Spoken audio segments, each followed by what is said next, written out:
RS study में आप सभी का स्वागत है। कक्षा 10वीं एनसीईआरटी गणित में हम अध्याय 4 पढ़ रहे हैं। आज हम अध्याय 4 में प्रश्नावली 4.3 का प्रश्न क्रमांक 11 हल करेंगे। लेकिन दोस्तों, अभी तक आपने यदि चैनल को सब्सक्राइब नहीं किया है तो जल्दी से आप सब्सक्राइब कर लीजिएगा। वीडियो को लाइक करें, शेयर करें, कमेंट्स करें। प्रश्न है हमारा, दो वर्गों के क्षेत्रफलों का योग 468 वर्ग मीटर है। यदि उनके परिमापों का अंतर 24 मीटर हो तो दोनों वर्गों की भुजाएं ज्ञात कीजिए। ठीक है, हमें यहाँ पे दो वर्ग दिए गए हैं और बताया गया है कि दोनों वर्गों का जो क्षेत्रफल है उनका अगर योग करेंगे हम तो हमें यहाँ पे 468 मिलेगा। यदि उनके परिमापों का अंतर देखें तो 24 मिलेगा। ठीक है, तो यहाँ पे समझिए कि वर्ग क्या होता है। वर्ग कुछ इस तरह की आकृति होती है जिनमें चारों भुजाएं बराबर होती है। जितनी लंबाई यहाँ पे इस वाली भुजा की होगी वही लंबाई यहाँ पे इस भुजा की होगी।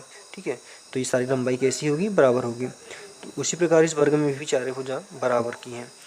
तो यदि हमें इन दोनों का क्षेत्रफल मालूम चल जाए तो दोनों का यहाँ पे हम वर्ग योग निकाल सकते हैं, लेकिन इनका क्षेत्रफल हमें मालूम नहीं है। और यहाँ पे क्या बोला कि भुजाओं की लंबाई ज्ञात कीजिए। तो हम मान लेते हैं कि दोनों जो वर्ग हैं इनकी भुजाएं, इस वाले वर्ग की भुजा x है और इसकी y है। ठीक है, तो इनके वर्ग जो होंगे वो क्या होंगे समझ लेते हैं। उससे पहले हम देखते हैं कि जो वर्गों का क्षेत्रफल होता है उसका फार्मूला क्या होता है। तो देखिए, वर्ग का जो क्षेत्रफल होता है उसको निकालने का फार्मूला होता है भुजा का वर्ग। यदि हम दोनों का क्षेत्रफल निकालेंगे तो दोनों भुजाओं का वर्ग हो जाएगा। यदि इनका हम परिमाप निकालें तो परिमाप होता है 4 गुणा भुजा। ठीक है, तो हमने यहाँ पे एक को x मान लिया और दूसरे की भुजा को y मान लिया। तो प्रश्न क्या कहता है कि दोनों वर्गों के क्षेत्रफलों का योग। अब इस वाले वर्ग का क्षेत्रफल कितना हो जाएगा, x वर्ग हो जाएगा, इस वाले का y वर्ग हो जाएगा। और यदि हम दोनों को जोड़ दें तो दोनों का योग कितना बताया गया हमको यहाँ पे 468 वर्ग मीटर। तो इस तरह से एक स्टेप यहाँ से हम हल कर सकते हैं। फिर यहाँ से दूसरी स्थिति बनेगी, तो इन दोनों स्थितियों से हम एक समीकरण बनाएंगे और वहाँ से हम उसके मूल निकालेंगे, जिससे हमें वर्गों की भुजाएं ज्ञात हो जाएगी। तो सबसे पहले हम यहाँ मान लेते हैं, लिखेंगे माना कि दोनों वर्गों की भुजाओं की लंबाई, क्योंकि जिसकी लंबाई मालूम चलेगी तभी तो इसका हम क्षेत्रफल निकाल पाएंगे। लंबाई x तथा y है। ठीक है, एक की x है और एक की y है। तो ये हमने भुजा निकाल ली है। भुजा निकालने के बाद में हम पहली स्थिति कंप्लीट करते हैं। पहले हम लिखेंगे यहाँ पे प्रश्नानुसार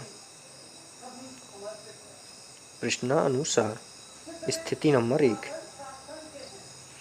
स्थिति नंबर 1 के अनुसार क्या बोला कि दोनों वर्गों के क्षेत्रफल का योग। तो दोनों वर्गों का क्षेत्रफल क्या होगा, पहला वर्ग हमारे पास में क्या है, ये वाला जिससे की भुजा हमने x मान, इसका क्षेत्रफल कितना हो जाएगा, x वर्ग हो जाएगा। तो ये हो गया x वर्ग। और इस वाले की y वर्ग। तो इन दोनों का जो योग है वो 468 है। ठीक है, और इसको हम समीकरण नंबर 1 बना लेते हैं। अब स्थिति नंबर 2 पे आते हैं। स्थिति नंबर 2, तो इसके अनुसार क्या हो जाएगा, यदि उनके परिमापों का अंतर 24 हो तो।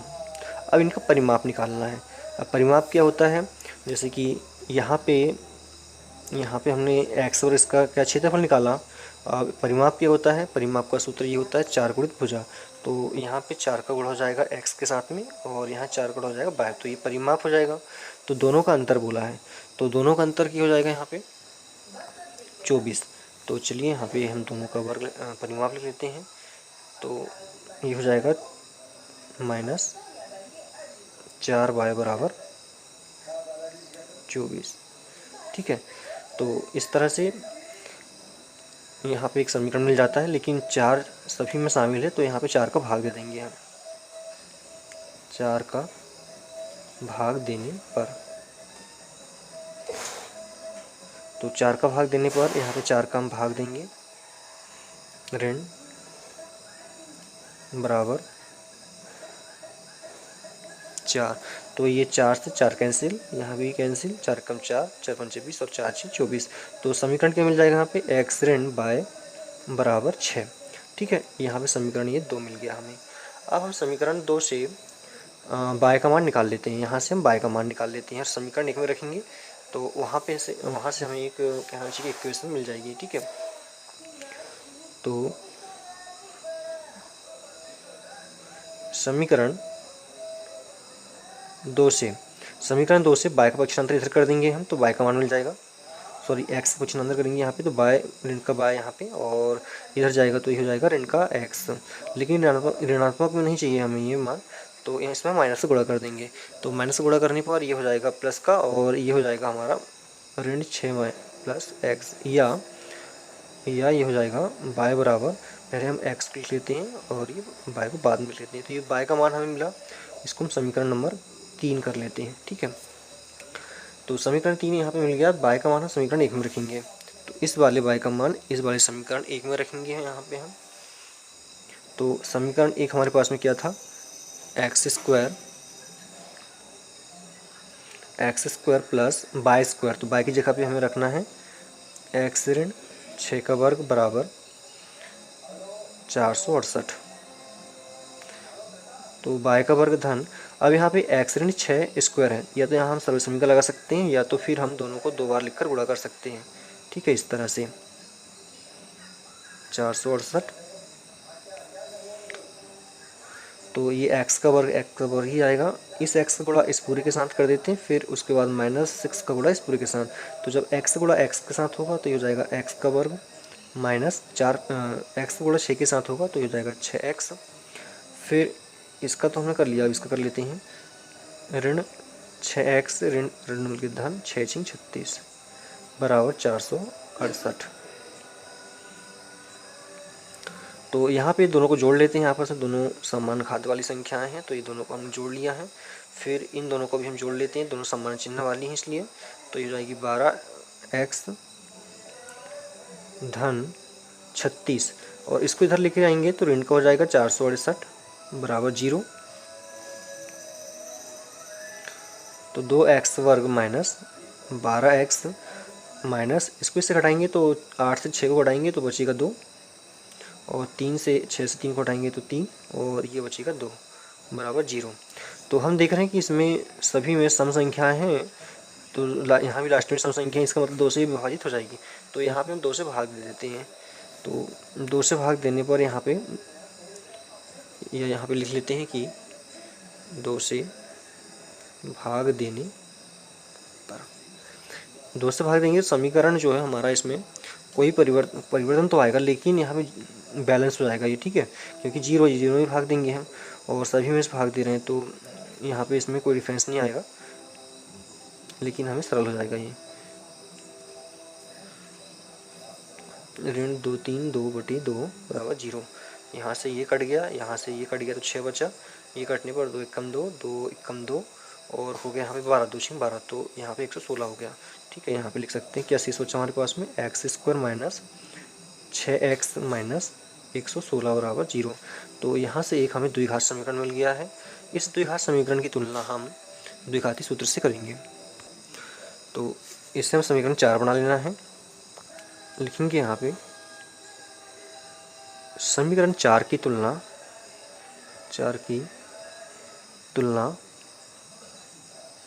द्विघात समीकरण की हमारे पास में ax square plus bx plus c = 0 से करने पर जब हम समीकरण 4 की तुलना द्विघात समीकरण से करेंगे, तो यहाँ पे हमें a, b और c के मान मिलेंगे। तो a का मान कितना मिल जाएगा, यहाँ पे a स्क्वायर का जो गुणांक a है, और यहाँ पे a स्क्वायर का गुणांक कितना है, 1 है, तो a का मान 1 हो जाएगा। b का मान यहाँ पे b है, और यहाँ पे -6 है, तो ये -6 हो जाएगा, और c का मान हो जाएगा यहाँ पे -116। तो इस तरह से a b c के मान हमें मिल गए हैं। अब यहाँ पे हम द्विघाती सूत्र लगा देंगे। द्विघाती सूत्र क्या होता है हमारा, द्विघाती सूत्र ये हो जाएगा x बराबर माइनस बी माइनस प्लस, अभी रूट में चला जाएगा, बी स्क्वायर माइनस, यहाँ पे रॉन्ग हो रहा है, दोबारा से कर लेते हैं इसको, एक्स बराबर minus b minus plus root by b square minus 4ac upon 2a। ठीक है, ये सूत्र होता है। इस सूत्र में हम अब मान रख लेंगे। तो मान रखने पर देखिए यहाँ सूत्र में माइनस लगा तो पहले माइनस लगा देना है। अब b का मान कितना है, -6 है, तो ये कोष्टक में -6 लिखना है, माइनस प्लस रूट में आ जाएगा बी स्क्वायर, तो b का मान कितना हमारे पास -6 है, तो ये -6 का वर्ग हो जाएगा। ठीक है, फिर यहाँ पे माइनस लगा देंगे 4, ए का मान कितना 1 है, तो गुणा में 1 हो जाएगा, फिर सी का मान कितना 116 है, तो -116 बटे 2 गुणा 1। अब इसे हल कर लेना है आगे, माइनस माइनस में हो गया प्लस, तो ये 6 हो जाएगा, माइनस प्लस, अब 6 का वर्ग होता है 36, माइनस यहाँ पे है लेकिन इसका भी वर्ग है तो ये 2 बार है, तो माइनस गुणा माइनस होगा तो हो गया प्लस, तो ये हो गया 36 धन क्यों आया, यहाँ माइनस है और यहाँ माइनस है, दोनों गुणा होगा तो प्लस हो जाएगा। 4 का गुणा 116 में करते हैं, 4 का गुणा जब 116 में होगा तो यहाँ पे हो जाएगा 864। ठीक है, 864 हो जाएगा यहाँ पे, और नीचे जाएगा हमारा 2, तो 6 धन ऋण 864 में इसको जोड़ देंगे हम, 6 4 10, 10 का 0 हासिल का 1, 3 और 6 9 1 10, 10 का 0 हासिल का 1 1 और 8 हो जाएगा 9, तो ये हो गया 900 बटे 2। अब ये 6 ऋण धन जो 900 जो होता है ये होता है 30 का वर्ग। ठीक है, 30 का वर्ग होता है, तो वर्ग से करनी कट जाएगी यहाँ पे, तो जो x बराबर क्या मिल जाएगा, 6 धन ऋण करनी तो कट जाएगी यहाँ पे, ये हो जाएगा 30 ऋण धन 30 बटे 2।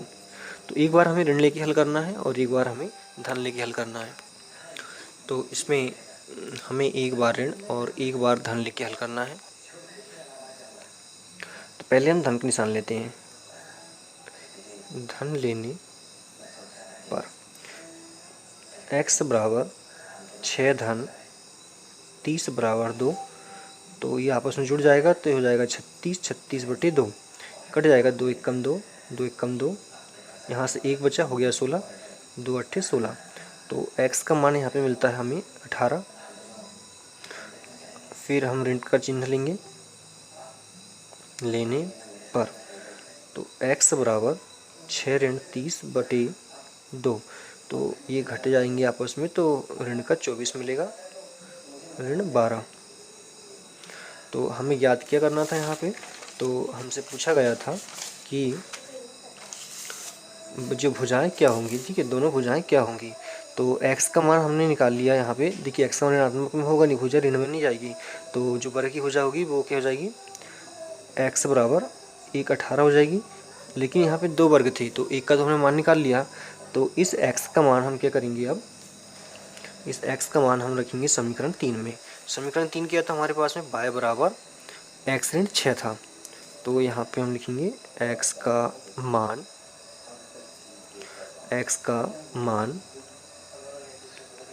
समीकरण 3 में रखने पर।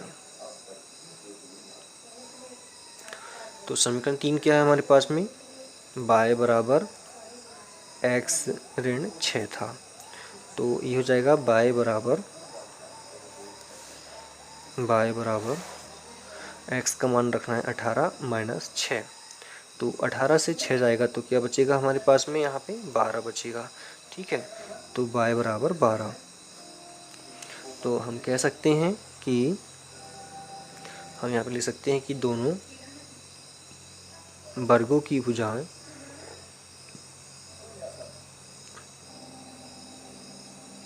भुजाएं 18 तथा 12 है। ठीक है, इस तरह से हमारा ये सवाल कंप्लीट होता है। थोड़ा लंबा सवाल है, इसको अच्छे से समझिएगा। धन्यवाद।